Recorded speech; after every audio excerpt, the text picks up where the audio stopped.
yo, man, fuck this shit. This is the worst of these. This is the absolute bottom of the barrel dog shit garbage you can fucking...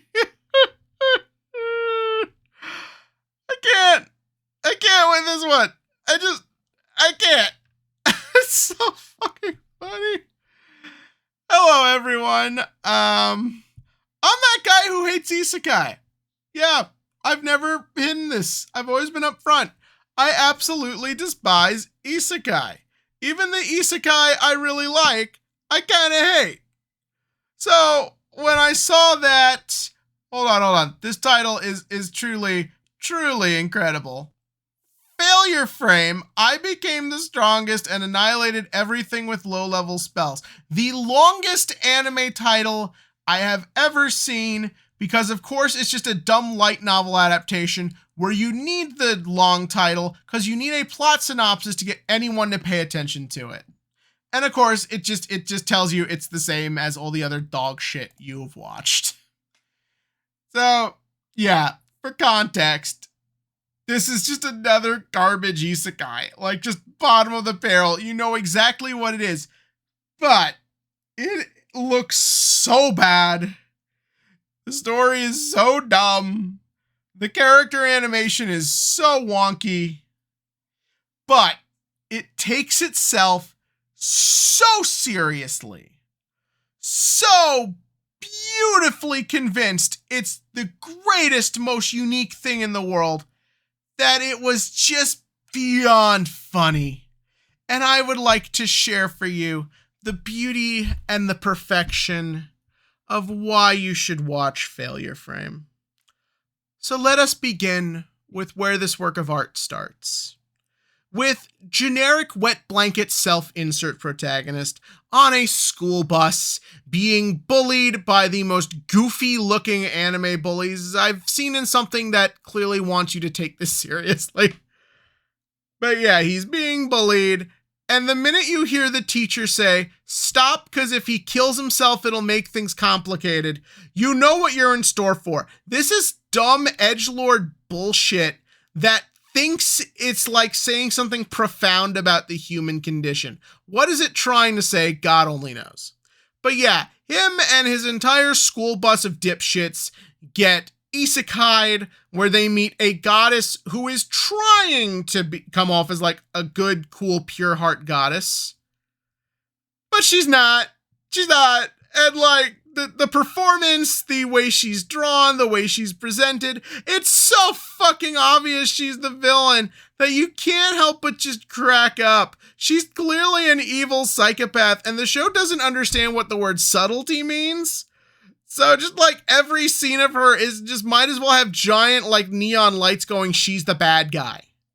But so yeah, she gives everyone isekai powers.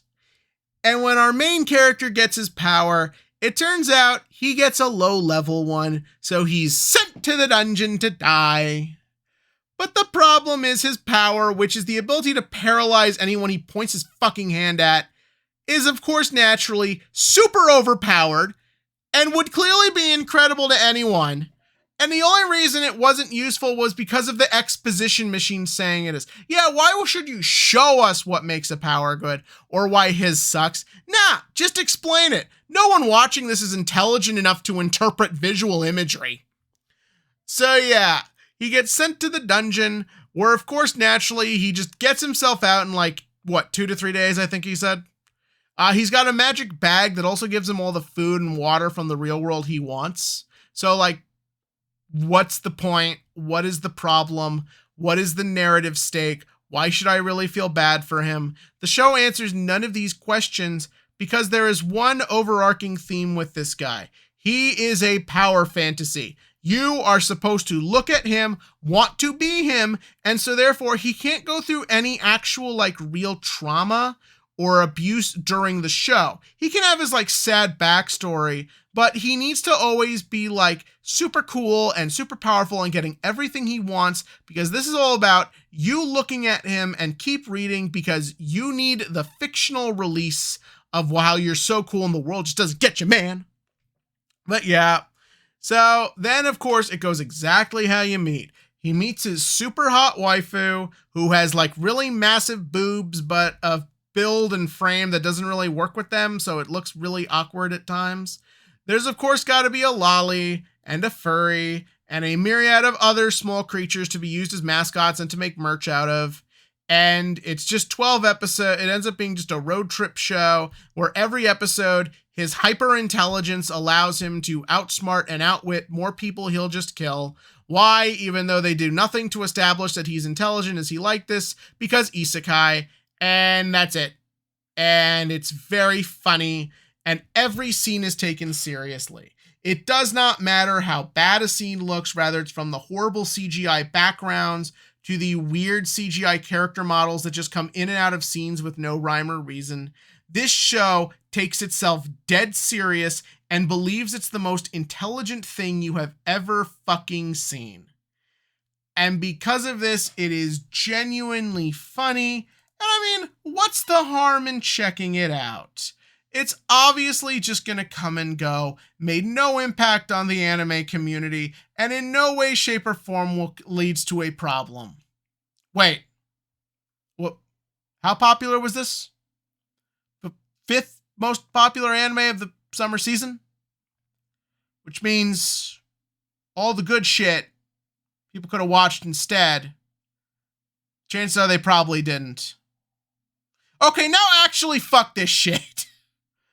Part 2. Why you shouldn't watch this show. Why are there parts to this video now? I have no fucking idea. This show will drain that from you. So, yes. While this show is very funny, you really shouldn't watch it. Like, the sort of sad reality is that you may get entertainment out of something being so bad it's good. Hell, I do. That's ultimately the reason I checked this out. But the reality is, because I dedicated what limited time I actually have for anime onto this, it meant that there's probably other better stuff I could have watched instead. I'm going to assume a lot of you out there don't have infinite time on your hands to watch everything. So when you dedicate what precious time you have to sit down, turn your brain off, and just watch TV, I imagine you picked this over something you could have probably gotten a better experience of instead. Series that exists to challenge you, to have you feel something, to maybe teach you something or learn more than just like paralyze, which was all this show amounted to. You could have done that, and I could have done that, but I didn't. Instead, I sat there and watched another fucking generic, bland isekai that gets to be super popular and gets lots of attention that it just doesn't fucking deserve. While so many other good shows in just our oversaturated anime climate that deserve the attention will just be forgotten and never truly experienced. And this cycle just keeps continuing and continuing as studios rely on isekai to be the money bringer. Because the reality is that you can always make shows to appeal to people's lizard brains. You can always make the same thing like this over and over again because you're tapping into a very primal side of people, most importantly young men, who really, really need their media to pander to them and cater to them like this. And the only way we ever stop it and move past it is to watch good things, not bad things.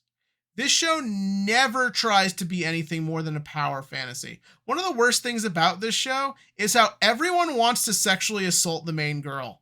It is unironically genuinely uncomfortable to sit through because it just basically amounts to good and evil in this world is who views this girl as a sex object and who wants to use her as such.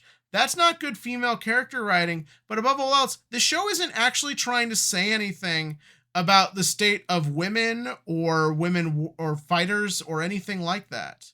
It's not trying to say anything about abuse victims with a main character who was abused as a child. It's not trying to say anything about how people who are viewed as weak or lesser are treated. It just exists to reiterate the crap you see over and over again. And because there is so much of it nowadays, it needs to lean heavier into these more awful aspects of why people want to consume media in order to stand out. It's why we are seeing isekai be more edgelordy and have more of these dark themes and fail at them. Because it's not really about exploring anything or doing anything. It is about having a surface level interpretation of something that will make an edgy 12-year-old feel smart and powerful. Many of you are probably wondering, does this top A Condition Called Love as the worst anime of the year for me?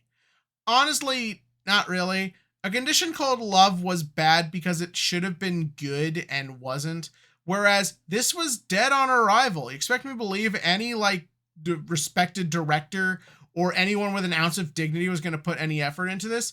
Hell no. It was literally just made for a cash grab. But the problem is that it still is going to be looked at as one of the most popular shows of the year just by sheer numbers and representation, and therefore have more discussion that should go to something else. So before I leave you all today, I just would like to say, give something better a try. That's not to say you shouldn't give shows that you don't know anything about a try, and that doesn't mean you should just get rid of isekai if you do like them, but please try and make the effort to seek out media that will challenge you and be better.